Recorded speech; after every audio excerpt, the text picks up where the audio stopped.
superannuation changes. I don't know about the rest of you, but I was confused. I just admit I don't understand superannuation. Now, it's a big admission, but that's just a fact. I just don't. I've never taken the time and the effort to get across it.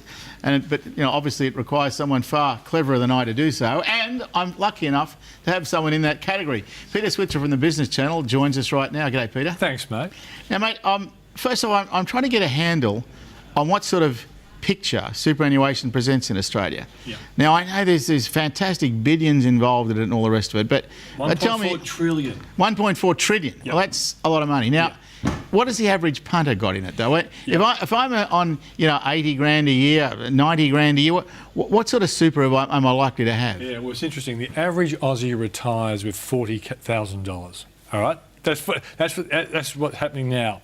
But the average balance for an Australian male is about $150,000, and the average woman is on about $86,000. It's not much. No.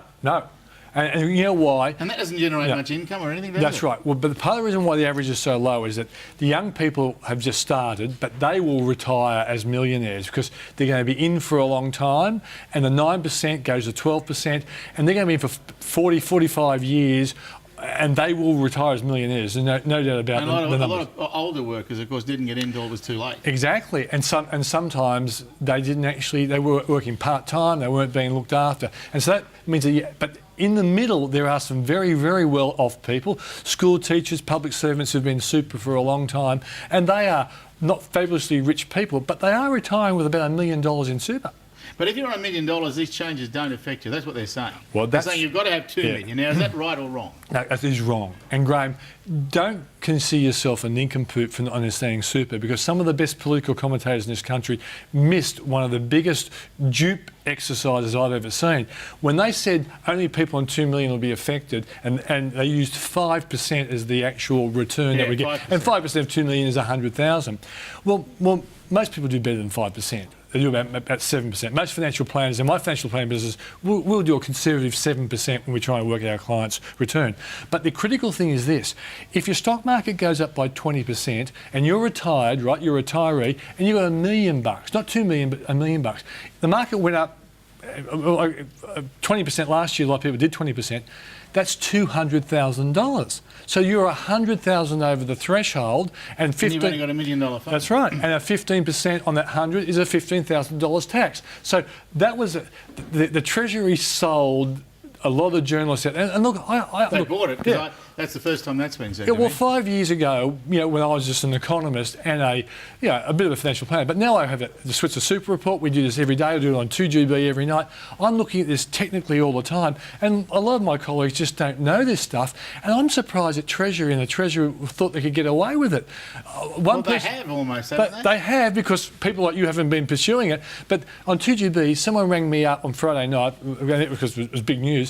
He said, he's a retiree. He has $740,000 in his super fund, and he did 15% next year. He said, I'm over 100,000. I'm being taxed.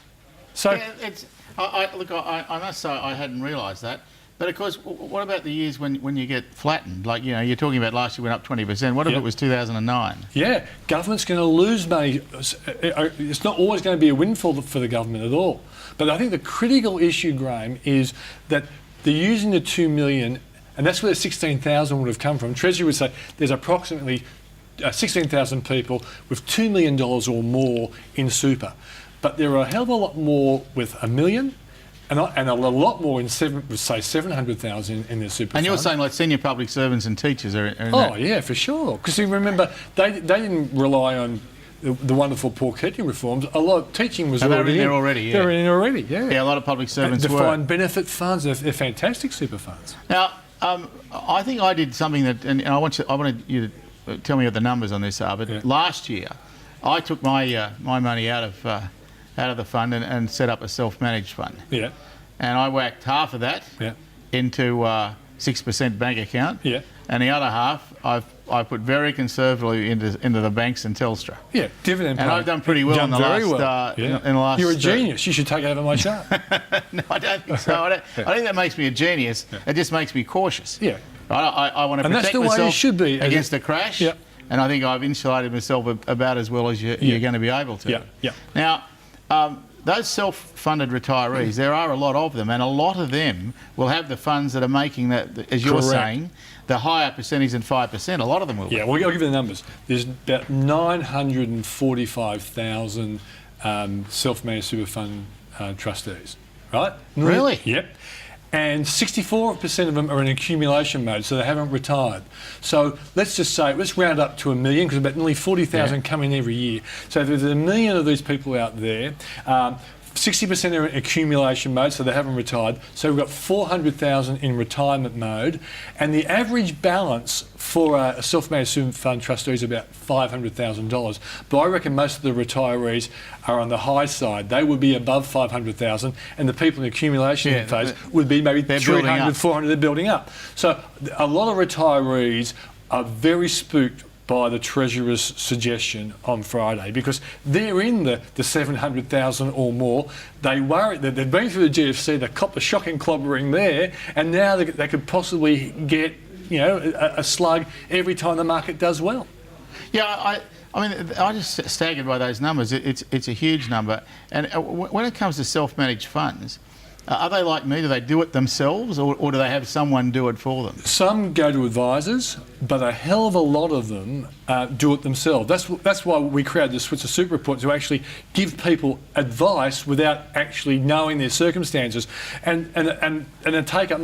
There's other businesses out there doing the same sort of thing. I think a lot of people are looking for advice, but they're not prepared to pay, and they've done what you've done. They've gone very safe.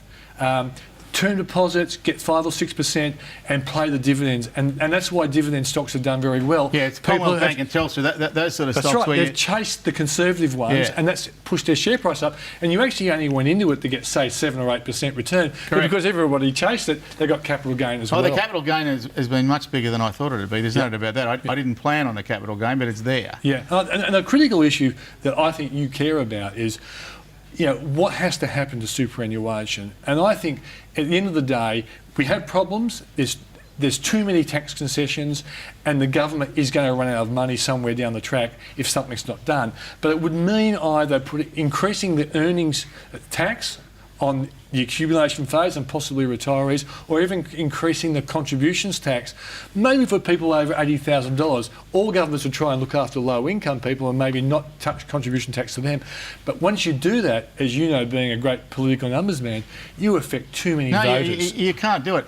I think the government were preparing to do something much bigger than they did, but the backlash just got too great and they backed off. And in the end, they had a much more modest crack. But it was about behavioural change, wasn't it? Because the advice that Treasury gave to Peter Costello in 2005, 6, whenever it was, when they introduced some of these measures, underestimated how many people would be actually salary sacrificing, and of course what that means is this component of the budget is just going up and up and up every day.